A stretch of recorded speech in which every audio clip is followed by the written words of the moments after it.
Liga Super Malaysia dalam beberapa tahun terakhir hanya memiliki seorang juara. Mereka adalah Johor Darul Ta'zim. Klub yang bermarkas di Stadion Larkin itu sudah menjadi raja dalam kurun waktu yang cukup lama.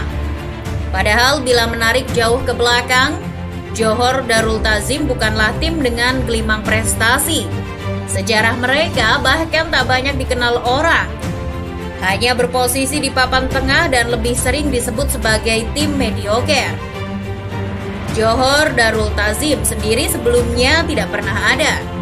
Pada tahun 1972, baru ada klub bernama Johor FC yang mewakili wilayah Johor, bersama dengan Johor FA yang sudah lebih dulu hadir di kancah persepakbolaan Malaysia pada tahun 1955. Kedua tim tersebut, Johor FC dan Johor FA, sebelumnya merupakan rival satu dalam satu wilayah. Namun pada akhirnya, sebuah perubahan besar dilakukan, di mana Johor FC dan Johor FA melakukan merger yang diketuai oleh putra mahkota Johor, Tunku Ismail Idris.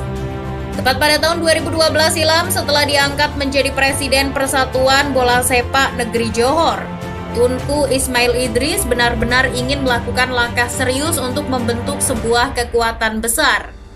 Akhirnya pada tahun 2013 nama Johor Darul Ta'zim diambil dan menjadi satu-satunya klub sepak bola yang mewakili negeri Johor. Cara yang dilakukan untuk membentuk sebuah kekuatan besar di Malaysia pun tak main-main.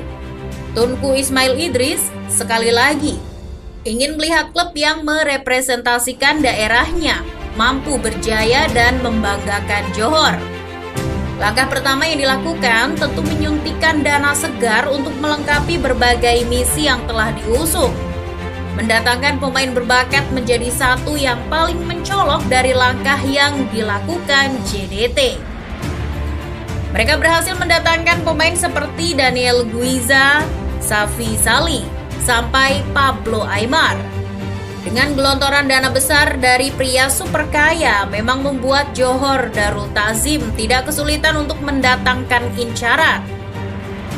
Lebih dari itu, mereka juga beberapa kali sukses datangkan pelatih berkualitas seperti Mario Gomez yang pernah melatih Persib Bandung, serta Raul Longgi yang sempat menangani klub dari 2015 sampai 2018. Pelatih dan pemain yang begitu berkualitas itu sukses membuat Johor Darul Ta'zim dipandang sebagai klub luar biasa. Mereka benar-benar memikirkan segala detail hingga mampu menciptakan sebuah tim dengan keselarasan yang begitu apik. Kemudian mereka juga tak melupakan fasilitas yang nantinya bakal bisa dinikmati oleh banyak orang.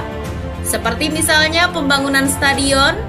Seperti diketahui, Stadion Larkin dengan berbagai fasilitas lengkapnya layak disebut sebagai yang terbaik di kawasan Asia Tenggara.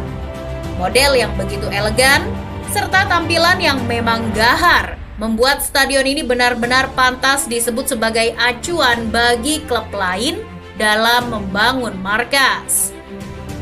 Dalam hal ini, profesionalitas klub dalam mengatur segalanya menjadi kunci dari keberhasilan Johor Darul Ta'zim. Mereka yang selain mampu merenovasi stadion menjadi lebih baik dan mendatangkan pemain-pemain bintang, juga sukses membangun fasilitas latihan. Dikabarkan bahwa ada 2 tempat latihan yang dimiliki Johor Darul Ta'zim, di mana satu diantaranya di lapangan terbuka dan yang lainnya berada di tempat tertutup. Lalu perlengkapan kebugaran yang disediakan juga sangatlah mewah. Ada treadmill anti-gravitasi, yang meskipun memiliki harga yang sangat mahal, mampu membuat kinerja pemain jadi lebih baik. Satu hal lainnya yang tak boleh terlupa adalah semua pemain digaji dengan sangat layak. Tidak ada penunggakan gaji, apalagi sampai tidak dibayar dengan batas waktu yang tak jelas. Klub ingin memberi fasilitas yang mampu memanjakan pemain sehingga para aktor lapangan bisa lebih nyaman dan leluasa dalam mengeluarkan kemampuan terbaiknya. Ternyata cara klub dalam mengembangkan diri agar menjadi yang terbaik tidak sampai di situ saja. Masih ada hal lain yang membuat mereka menjadi tujuan banyak orang. yaitu pengembangan para pemain muda yang banyak diberi pelatihan melalui akademi mereka. Tunku Ismail Idris yang memang punya banyak dana, memutuskan untuk membuat sebuah akademi sepak bola untuk mengembangkan bakat-bakat muda di sana. Fasilitasnya pun juga sangat diperhatikan. Dengan dana besar dan pengembangan yang begitu profesional, telah membuat Johor Darul Ta'zim menjadi tim terbaik Malaysia dalam kurun waktu yang cukup lama. Mulai dari perubahan nama klub pada tahun 2013, mereka akhirnya sukses menjadi kampiun di Liga Super Malaysia setahun kemudian. Hebatnya lagi, gelar tersebut mampu dipertahankan sampai saat ini. Ya, Johor Darul Ta'zim tercatat sebagai satu-satunya tim yang mampu menjadi jawara di Malaysia dalam kurun waktu 7 tahun terakhir. Tidak hanya itu, mereka juga berhasil meraih gelar AFC Cup atau Liga Eropanya Asia pada tahun 2015. Ketika itu di partai puncak, mereka berhasil mengalahkan wakil Tajikistan, FC Istiqlal.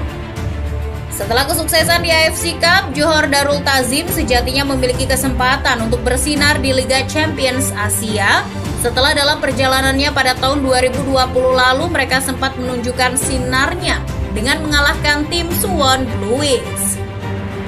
Sayangnya di musim tersebut langkah mereka harus terhenti karena pandemi, di mana pemerintah Malaysia tidak memberikan izin kepada JDT untuk bepergian ke negara lain. Adapun gelar Malaysia FA Cup yang berhasil mereka raih pada tahun 2016 dan gelar Malaysia Cup yang diraih pada tahun 2017 dan 2019. Dengan kesuksesan yang diraih, jelas membuat Johor Darul Ta'zim banyak dijadikan contoh tim-tim di Asia Tenggara, tak terkecuali Indonesia. Nabil Hussein yang merupakan bos Borneo FC mengakui kalau ia belajar mengelola klub dari Johor Darul Ta'zim. Panutan, Tunku Muda Johor. Seharusnya kita melihat apa yang dia buat. Borneo dalam perjalanan menuju sukses seperti JDT. Penasehat Direktur Teknik PSSI dan Nurwindo juga mengatakan kalau JDT merupakan contoh baik pengelolaan sepak bola, khususnya di kawasan Asia Tenggara. Jangan heran kalau JDT sering dibicarakan di Indonesia. Banyak klub di sini berkiblat pada JDT. Kami terkesan dengan karakter dan kepemimpinan Pangeran Johor. Jadi kami harap bisa mengaplikasikan metode JDT di Indonesia.